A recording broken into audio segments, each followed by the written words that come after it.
ఎడమ చేతిలో ఉన్నది బాల్కనీ. మా శ్రీమతి గారు పూజ చేసుకున్నారు, సాయంత్రం పూజ.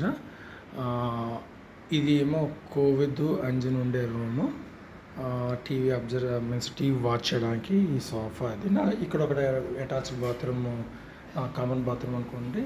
ఇక్కడ నుండి ఇలా చూస్తే మనకి కిందనేమో డైనింగ్ స్పేస్, అమ్మలో ఉన్న కిచెన్లోకి వెళ్ళింది, అదొక బెడ్రూము. ఇవి మెట్లు అంటే డూప్లెక్స్ మోడల్. ఇలాగ వెళ్తే మనకి కిందకేమో మెయిన్ గేట్, అంటే మన ఇంట్లోకి రావడానికి వెళ్ళడానికి అనువుగా ఉండేలాగా ఇక్కడ మెట్లు ఉన్నాయి. మనం ఇప్పుడు ఇందులోనే ఎంటర్ అవ్వాలి, ఇందులోనే వెళ్ళాలన్నమాట. అది అమ్మ ఇటు వచ్చింది. ఇది కిచెను. ఈ కిచెన్ లైట్ వేస్తున్నాను. ఇది కిచెన్ మన కిచెన్ ఇది.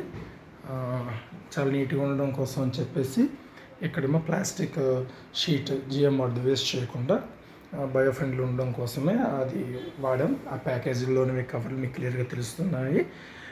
ఇది దీనికి సీలింగ్ ఉంది కిచెన్కి. మళ్ళీ ఈ సామాన్లు పెట్టుకోవడానికి ర్యాకు, తర్వాత ఇది ఒక బెడ్రూమ్ ఉంది. ఇది చిన్న సైజు గోడౌన్లో ఉంటుంది, కంగారు పడకండి. ఎందువల్ల అంటే ఇక్కడ ఈ కప్బోర్డ్స్ అనేవి లేవు. ఈ మొత్తం ఇంటి మొత్తం మీద కప్బోర్డ్స్ లేకపోవడం వల్ల మనం చిన్న సైజు గోడౌన్స్ కింద వాడుకున్నట్టు. కాకపోతే ఇదే మా బెడ్రూము. దీనికి అటాచ్డ్ బాత్రూమ్, లెట్రిన్ ఉన్నాయి. ఇదొకట్టుకు అదొకట్టుకు వేస్ట్ డబ్బాలు, ప్యాకేజ్ మెటీరియల్స్, అన్వాంటెడ్ అన్నీ స్టోర్ కింద అందులో వాడుకుంటాం.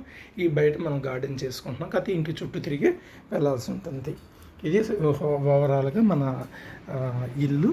మనం ఇందులో ఒక 5 ఏళ్ళు బట్టి ఉంటున్నాం. ఈ రూమ్ అన్నది వాళ్ళు ఉంచుకున్నారు. ఈ చిన్న చిన్న డెకరేషన్ మనం చేసుకున్నది. ఇది బాయ్ సీ యూ.